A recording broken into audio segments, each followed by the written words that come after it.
if you've ever seen that potential in someone else, you need to start seeing it in yourself because it means that it's there.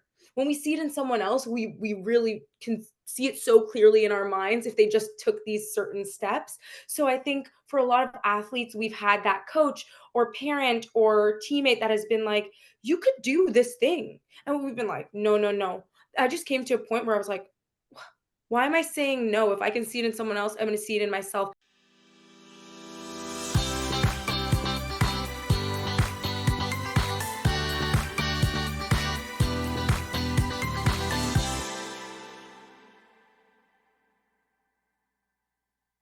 All right, welcome back everyone for another great episode of Let's Move Canada. We are your hosts Dana and Luigi from the Canadian Health and Fitness Institute.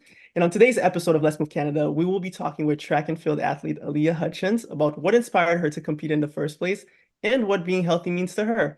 But before we get to talking to Aleeya, let me start by saying that this podcast is brought to you by the Canadian Health and Fitness Institute, whose mission is to make Canada the fittest nation on earth by 2030.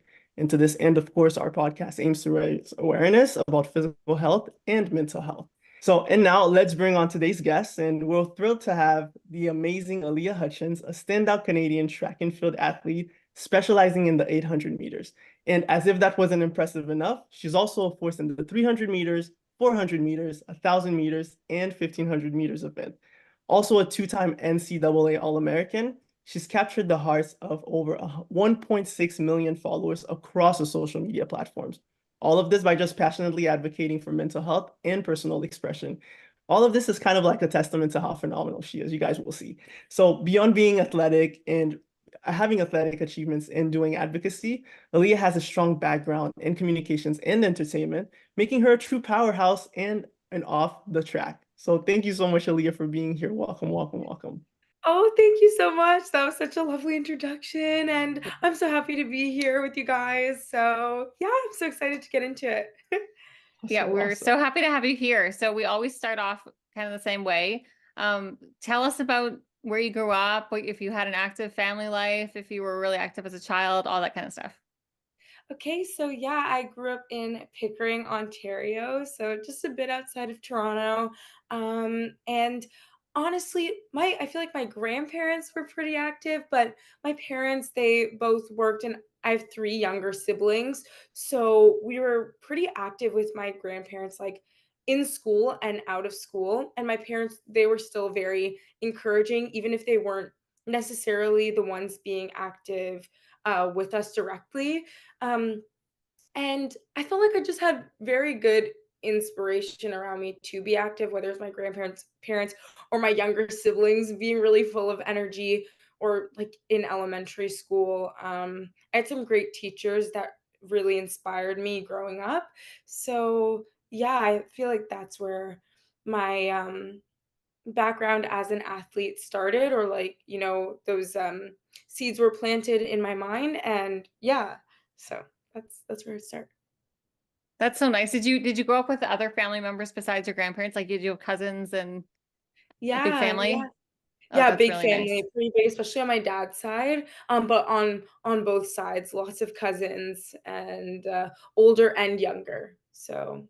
Pickering, Ontario. How far away from Toronto is that? So it's about 45 minutes. It's not too far. Not too far. And you still live there? Yeah, well, only for this year. I'm moving to Montreal in August, Oh, but fun. yeah, I was in the States for school. Then yeah, I'm just here this year, and then moving to Montreal to be back on my own again and closer to my agency. Oh, that's So yeah. awesome. Where in the States did you live? So in North Carolina. Oh, that's where my husband's from. Which city? Oh, really? Yeah, So Winston-Salem, do you know? he would know it. I'm not great with that, but that's Hey, that's awesome. all right. Did you like it? Yeah, I did. I mean, for a lot of different reasons. I mean, there was like struggles with athletics, but like overall, I Mm, love North Carolina. Yeah. yeah, it's pretty. Thank you for sharing all of that. So now we're very curious to know what inspired you to become a competitive track and field athlete.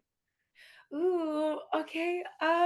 Question was always gonna Yeah, come. It was always gonna come. yeah, it's such a good question though, because um I mean, I love my sport, and there's been so many different like ups and downs for any athlete. Everyone goes through it. And but the way that it started wanting to be competitive was in the 8th grade. I really just loved running growing up from the 2nd grade when I started till the 8th grade when I became competitive. I always just wanted to be running. I joined my first like house league soccer team just cuz I wanted to run. I didn't even want to like play soccer. I wasn't good at it. So, I mean, I wanted to join a track team once I realized you could join like a team just for Hmm. running like outside of school. And my coach at the time and my parents realized, they were like, "Oh, you have a lot of potential. You could be, pretty good." And my coach would always say, like, I see your potential. But I really didn't want to compete. I would get really anxious and nervous. Hmm. So I only wanted to compete on the school level, not like in a club level where we were competing every weekend. But that's when it started, like, the competition aspect in a sense. But when I really wanted to start competing, like, for myself was maybe, I think, like, 11th grade. I was, becoming more mature mentally, and I felt like I could handle those feelings of, like, pre-race anxiety and that stuff better, and then I started to really enjoy it, and I was getting, pushed by the people around me and even, like, my younger siblings. I remember I would just, like, skip practice a lot, even though I was talented, I would skip, so then I would let my talent carry me. But my brother one time was just like to my coach, "She loves skipping practice, like, you gotta call her out," and ever since then, like, I never missed another practice, like, in high school. And then I started falling in love with the process of me, like, showing up to practices and seeing how that translated to the track and my times, and so I really fell in love with it then. Yeah. Okay, so it sounds like it was a journey within a journey in a way, right? Of like discovering what you connected with, what didn't necessarily connect, but also what came to be, right? Like it sounds like it was a process. It wasn't like a straight shot. Not at all, and even, like, to this day, so I'm 22 now, and I know I have a lot more competition and, like, running in me, and this year I decided to take, a year off from competing. And Hmm. now, like, those times where you have the opportunity to miss something, it's making me fall in love with the thought of competing again and just being on the track, and not even competing with other people, but, like, with myself. So, yeah, I'm really looking forward to that even more in the future. So, constant journey. Yeah. Can can you tell us why you decided to take a year off from competing? Yeah, of course. So after I left my school in the States, when I was D1, I decided to leave for mental health reasons, because I was enjoying like the aspect of being at school and having these great experiences and meeting lovely people. But in the track and field aspect, in a competitive aspect, it wasn't necessarily the healthiest. And I know that a lot of NCAA and D1 athletes talk about this. It's all like personal experience, but for me, it wasn't the best. So I decided to still come back home and compete. And I competed really well last year, which is like the year after I left. But while I was still competing, I realized that I didn't really have a sense of self and like identity outside of my sport. And so this year was just about creating that identity outside of my sport. So I picked up like a new sport like tennis, and I've been spending a lot more time with my friends and family, and just really working on myself internally. And I know that when I go back to competing next year, or like starting in September, I'll be training for competition again. I know that it'll be better than it was before, just because there's less pressure on my identity as just like a track athlete. I have like so many other avenues. Right. It So sounds, I mean, that must be so much pressure, right? Like it's yeah, hard to imagine. yeah. So having some time to just be with friends and family and do things, other things that you enjoy outside of Mhm. track and field is very important, right? Yeah, while still being active, Right. Right. that's important, and honestly, I would recommend it to any athlete at some point, like, I feel like we all do our sports and we think it's, like, from start to finish, and you can't even take a little break to realize how much you might even miss it if you didn't have it, and a lot of athletes just get that fatigue or burnout, but it's made me realize that taking even a little bit of time away, it doesn't even have to be a year, Right. like, a week or 2 can really make you appreciate it more. So what does that tell us what a typical week looks like when you're in training mode? Oh, when I'm in training mode, it's hectic in the best ways because, like, you have your training and a lot of your life is based around that, but it also puts you in such a good schedule and regimen, so that's something I absolutely love about it and that I've really been trying to stay true to even on this year off because it just makes you feel good knowing that every day you're at least accomplishing a good workout. But when I'm in, competition training, my Mondays would be a 75-minute long run usually.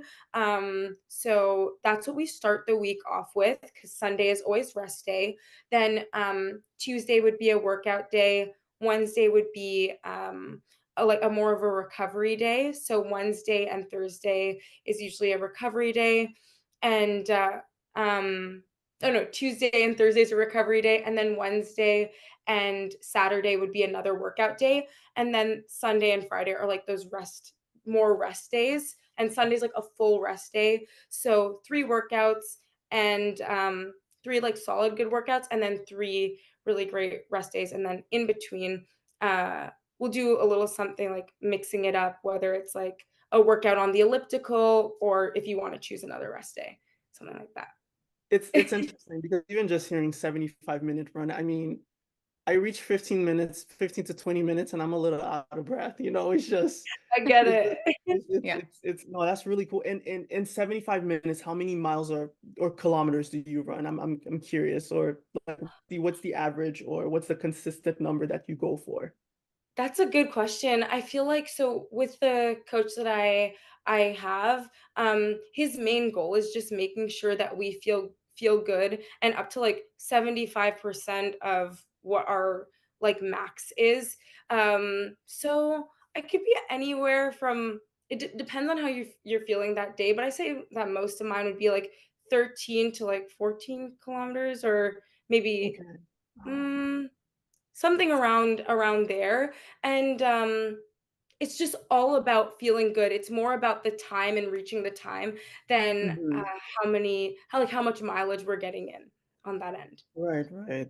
Yeah. Interesting. No, I can imagine because I know that in some health studies or in some with some folks that we've talked, it a lot of times they say even doing some level of light exercise, but doing it for a longer period of time really gets the body going. It really helps keep people in shape. So it's just really cool to hear that that's something that you do consistently and it really does contribute to your overall health. Definitely, and big emphasis on the light exercise. I feel like, as runners, the key to longevity is having those, easier or like rest days where you're still being active, but you're not putting your body through, crazy strain. Because if you're doing that every day on paper, people may think that that's what's going to get you further or more progress, but that leads to burnout quicker. So it's so important to just have like a consistent routine and yeah, like giving your body time to reset and rest. Yeah. No, I love that. And it sounds like you have a really good community, right? Like a coach and Yeah. some people that you're running with that are really helping to keep things in focus. So I'm curious to know what are some really memorable moments in your career so far as a track and field athlete. Oh my goodness. I feel like I have so many like memorable moments. I would say my current favorite to date was last January. I It was my first 800 after leaving my school in the States and training back home in Canada. And I just knew because I'd taken so much pressure off of myself, and the people around me were so encouraging, and the training had been going so well that I could run a really great time, even if it was in a new environment. And I ended up running a 2:05 to start my season, which was a second off of my PR of 2:04, which I had run at like the end of my season when I was a sophomore. And it was such an incredible and great feeling because Mhm. I was basically starting my season with what I would be ending it with, in the past, Right, right. and yeah, like, it was like all the puzzle pieces connected, and from then on, I just felt like in that moment, I felt like nothing could stop me, and, I'm gonna keep that energy moving forward when I'm competing next year. So it's very memorable, and everyone was just so supportive, and my teammates are all really fast and really great, so it was great to watch them run as well, and just such a Mm. great time, great vibe, yeah. That's cool. So when you say teammates, what does that look like? How many people are in the team? What do you Yeah. do? Do you hang out together? What do you train together? Yeah, so I'm actually gonna be, training under my same coach, who is at Royal City in Guelph, Terry Redchenko. So I'll be training under him, but I'll be training in Montreal now, under a different team, but, like, with the same training plan from my coach just because I Mm. am moving.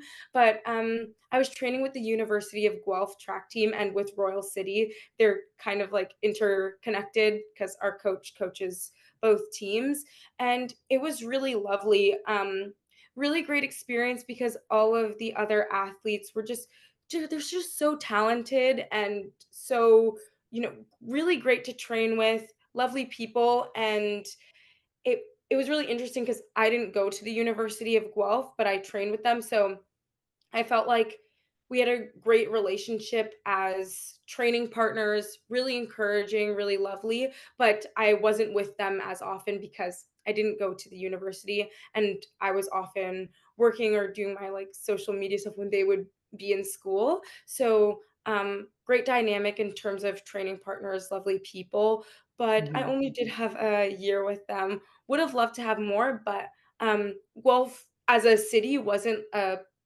place for me where I felt like I could be most proactive as a creative. Hmm. And so yeah, I'm looking forward to That's being in. exciting. Yeah, the move will be exciting. Start to Yeah, move it'll be stuff. exciting. That's cool. So okay, you're gonna have a lot of young students looking up to you, right? I mean, you do now, and you're gonna keep Yeah, having that for a very long time. yeah. So, what is some advice that you would give to students that are thinking about becoming competitive athletes? Oh my goodness. I would say follow your heart in the sense of finding your sense of self is so important as an athlete and realizing Mhm. what makes you feel comfortable moving forward. There's a lot of pressure I feel for younger athletes from their parents and coaches, to, you know, move fast and reach a certain level by a certain time and all these things. But the key is longevity, especially in sport. You need to have longevity, mentally and physically, to be there. And I feel like the best way to go about that is by following your heart and, um, what it's telling you. If you're feeling like there's too much on your plate, I would hope that these younger athletes have somebody that they can trust to talk to Mhm. and, you know, vent to or let them know if things are too much, Mhm. because really holding on to that, mental longevity and making sure that your mental is healthy is so important. And sometimes that can go under the rug when you want to go, to a higher level super fast, or you have, Mhm. um, people pushing you in that way, which does happen for a lot of younger athletes. So I would say that follow your heart and listen to what your body's telling you. If you're in pain, like really listen to that because pushing through an injury is going to, you know, give you more obstacles than it is going to get you further and those Right. kinds of Yeah. Mhm. things. Yeah. Yeah, So like avoiding burnout and listen to your body and right, because so burnout is a important. big deal. Yeah. Yes, such a big deal for sure. Yeah, And Yeah, it's that's great. also a lesson that it's such a transferable one, right? In anything that you're doing, it is always important to take a step back and truly see how you genuinely connect to it, which has been a message that you've kind of been reiterating from the yeah, moment, you started sharing your story, which is fantastic. So that tells me that even in the things that are off the track that you're doing, even those I bet would be, a little bit more in alignment, right? In making sure that you're listening to yourself. for sure. I And 100%, you 100%. and I guess a question that always comes up for any athlete that we talk to is diet, diet, diet. What do you eat? How is that? How does that contribute to your training? Yeah. And yeah, we want to know what your meals look like. Yeah, of course. Oh my goodness. I recently found out that I was gluten intolerant. Well, I say recently, but this was like January, and that that was huge. I feel like I've always had a pretty good relationship with my food and diet as an athlete, Mhm, but I was definitely struggling at some points and wondering why with my with fatigue and my energy levels, and then also just my stomach and how that was feeling. So with my mhm, naturopath, we did some testing, and yeah, the conclusion was that I was gluten intolerant. And once I started eliminating gluten from my diet, it was such a big difference. And I was always the kind of person who was like, I would never be gluten intolerant. I need pizza and pasta like as a runner, it's like this carb loading thing. But when you really start listening to your body and what's best for it, such huge differences are made, or are seen. So now, I would say like in the morning, I always am trying to make up for that though, because like gluten and wheat products are really easy to like get in. mhm, So like three mhm. eggs in the morning. I have like two slices of gluten-free gluten-free toast with peanut butter and banana and some honey. That's like my go-to breakfast. I feel like it's very fueling for me. Always want to have some fruit in there. Could add in some more veggies, but that's like the staple breakfast for me. For lunch, Mhm. I love to do like some rice and chicken. I feel like that's just such a great one, like, for refueling throughout the day. Now my staple is definitely rice and chicken or rice and some kind of meat because I can't have pasta or pizza. So I love my rice and potatoes. Love potatoes so much. Sweet potatoes, mashed potatoes, I love them all. The whole potato family. Yeah, the whole potato I love family. them too. I would eat them every day. Oh, I They're love so them. Yep. good. They're so And there's good. this misconception that they're not, like, as good for you, like, in terms of carbs, but they're really good, like, depending on how you bake them and how you make them, so, yeah, those are my classics. Love some salmon, and then I'm always, like I said, trying to get those veggies in and just making up for, like, the usual carbs I would have had, like the pasta and dough, however I can, is super important. Just making sure that I'm staying on top of my fueling, those 3 meals a day, those 3, like, classic meals, breakfast, lunch, and dinner, and then Mhm. snacks in between with, like, fruits, veggies, and, yeah, those kinds of things, so important.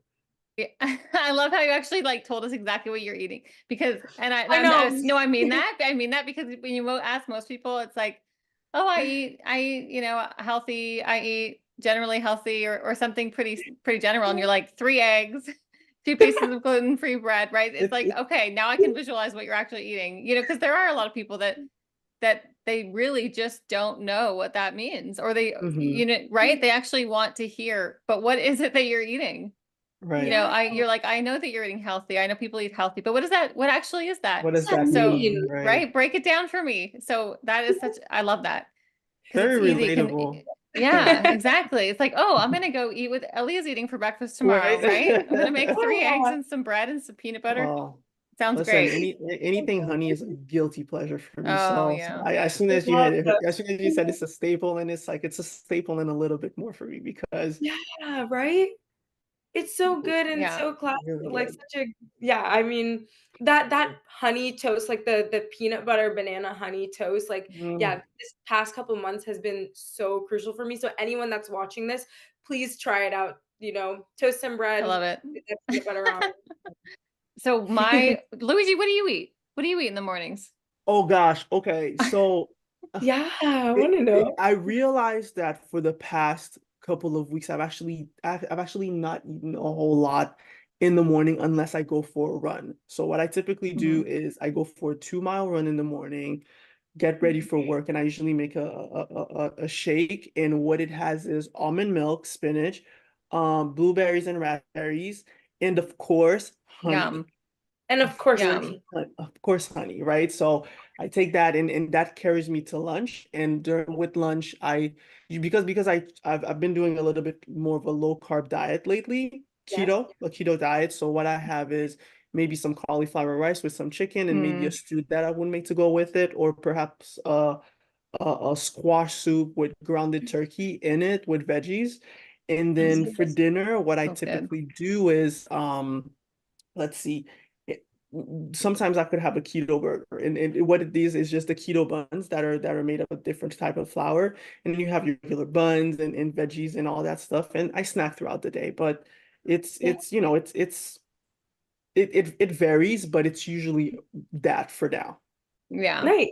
Yeah. I also am an egg person, so I'll eat eggs in the morning and then avocado toast is my thing for lunch. I eat It's a good So one, good. it's really good one. yeah, it's just so easy and it's so good. So that and then dinner is pretty much salad and protein. So Yeah. but yeah. I'm curious. So I know that you've mentioned that you love potatoes, the family of potatoes. Yeah. Does it ever make its way to your diet? Yes. Yes, a lot, actually. It's so funny you asked this because when I first was on my gluten-free diet, I was like, "At least I can still have poutine." Guys, so many of these poutine sauces, like the gravy, I didn't know how to sweeten it. I don't know why, I just didn't it doesn't look like it would. It Yeah, does. And so I found at Burger's Priest, that's my favorite place to get poutine. They have gluten-free burger sauce and really great gluten-free burger bun. So I love the poutine from there, and I love Oh, poutine I in love general. it too. I love it. I love it. My husband's American and he makes fun of me all the time for it, but I think it's so good. And Montreal has amazing poutine. So good. My, I've Yeah. heard that. my boyfriend and best friend just came and visited, and they're from Switzerland and France, and they never tried poutine, so they tried it for the first time, and their faces, Dangerous. they were just like, "Oh my gosh, this is so great." I It's was like, so "Give good. it to Yeah. you." Yeah, it's And so Yeah. good. I'm not giving if that you're a up. lover of cheese, it's if you're a Oh, lover of and cheese just like gravy. I am, I love nacho cheese. So I think the first poutine that I had just different kinds of cheeses on it Yeah, with oh listen, I was standing and I sat down and I enjoyed that poutine. And I'm also moving in from the States. So yeah, so 2 years ago. So when Dana actually moved to the States, that was around the time I actually moved to Canada. So that was yeah, my introduction to poutine, and I thought this Hmm. is not bad. I don't know why I didn't know that this was a staple in Canada, but yeah. Oh my it gosh, does the Aleeya, I job. feel like one of your fans is going to show up to the track field with With like some some poutine. poutine. Make Hey, that a new I would trend. love that if you're listening. Like, That would be so funny. gluten-free Uh, though. right? Oh my gosh. Okay. That could be a new trend, right? A new TikTok trend, showing up to the track just with a casually with a Yes, poutine, poutine. right? Yeah, Pretty that's a much very Canadian single. thing. Or Uh, post. and speaking of track more at the track field, am I saying that right? That was Yeah, track definitely. field, right? Okay. Probably not, but it's okay.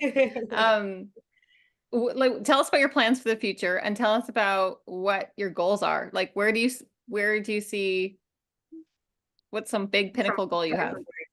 Oh my g well, for me, I feel like I answer everything. I'm like, "Oh my goodness, what a great question." Oh my goodness.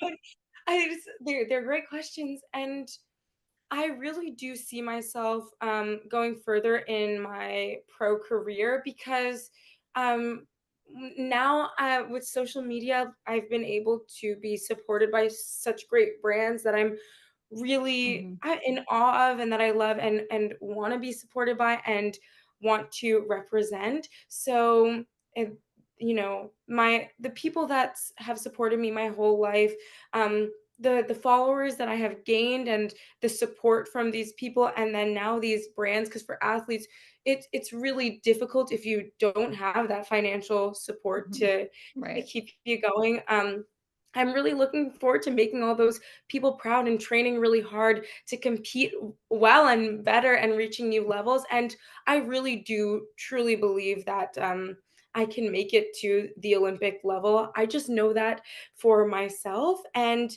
you know, that's the goal leading up to that. I feel like that's the big, point for any track athlete, for Hmm. any I love athlete, the that. Olympics. And, uh, working along that journey, and wherever I get to, if it's that place or the national team or just running another PR, I'm going to be so proud of myself regardless, because there was a point where I wanted to quit. So anything after that, I'm just very proud of, and I feel like I know myself and I can get to those levels. So yeah, those are the I goals. love it. We're absolutely going to see you in the Olympics.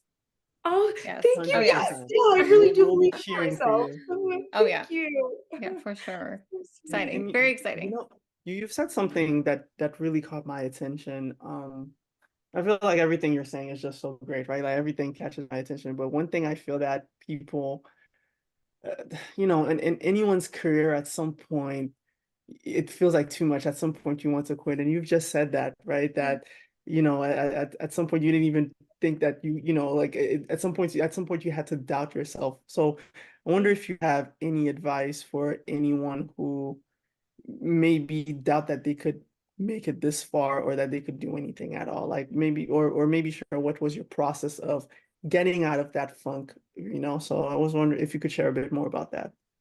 I feel like I have 2 things. One about, you believing that you can get to that level and then getting out of that funk in a sense, but to believe you can get to that level, think of anyone that you can see, anyone whose potential that you can see. We've all had Mhm. that classmate, that teammate, that friend where you're just like, "You could do this." Like, in your mind you can see it for them. They're like, "No, no, no, I can't, I can't." You're just like, Mhm. "How can't you?" So Mhm. if you've ever seen that potential in someone else, you need to start seeing it in yourself, because it means that it's there. When we see it in someone else, we really can see it so clearly in our minds if they just took these certain steps. So I think for a lot of athletes, we've had that coach or parent or teammate that has been like, "You could do this thing." And we've been like, "No, no, no." I just came to a point where I was like, why am I saying no? If I can see it in someone else, I'm going to see it in myself. And ever since I got to that point, like I guess last year, like a year and a half ago, I just took it and ran with it. And that's when my times I started dropping, and I felt so good and like unstoppable, because I started seeing my own potential and I didn't feel like I Mhm. was not where I was supposed to be, or like it was some kind of like chance. It was like, no, you can work towards your goals and make them happen, and they're very realistic if you want them to be. And then with getting out of that the funk, I just think for me at this point, it's this consistency and dedication, because there's not going to be, you know, uh, any year like where you're just going to feel motivated every single day. You have to have that routine and that consistency that you Mhm. build over time. Where there's those days that you're like, I don't want to do this, and you get up and do it anyways, because it's what's leading you to that success, and that consistency is what gets people far. It's not, Mhm. it really isn't talent. You need some of that, I guess, but the people that get the furthest, they have the best consistency in those routines, whether you see it or not. You could be like, oh, they're just so talented, but there's something underneath that, or they wouldn't be able to get to that level. Yeah. Wow. Yeah, Or they're not that's reaching their So full true. potential. Even if they're Right, so right. good and they're not consistent, there's so much more that they could be doing, or, right. Mhm. reaching. Right. I love Yeah. what you said about if you can see it in someone else, you can see it in yourself. I want that like printed on a t-shirt. That is so good. It's so good. Yeah, And it's it's so really true. good. And Yeah. Thank you. and Yes, so true. and what I'm seeing is, between that discipline that you get for yourself, positive self-talk, but that leads more to self-belief than anything. Yeah, Taking time for yourself to reconnect with yourself to really find those genuine pieces, right?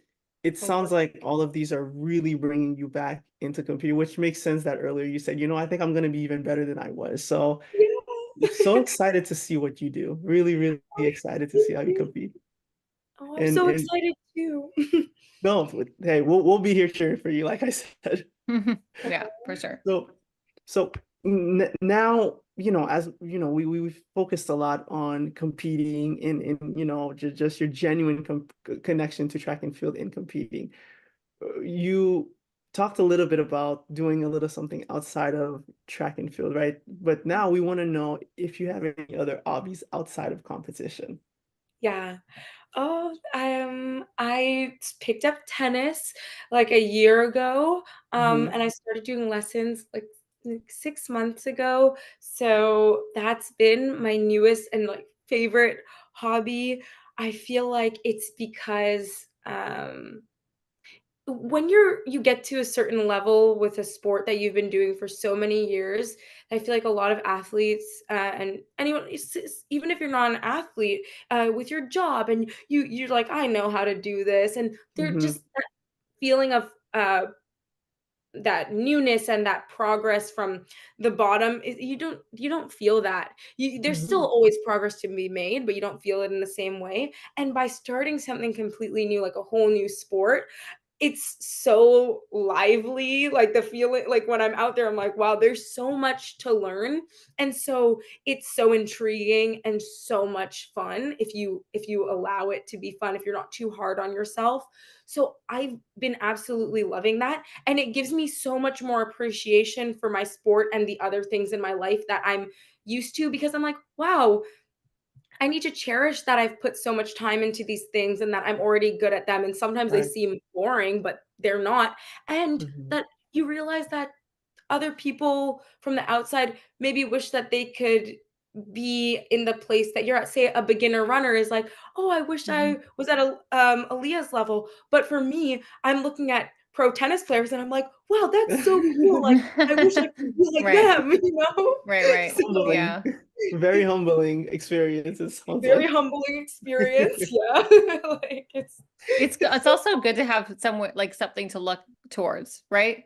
To have fun. some sort of thing that you can aim at and be like, I want that, right? To keep Yeah, you going, right? motivating, inspiring. Yeah. Yeah. That new level, yeah. Right. Um, and that goes across like all sorts of things, not even just sports, right? I feel like in life it's just good to have to keep you It going, is. keep you focused, keep you motivated, right? On things in the right direction.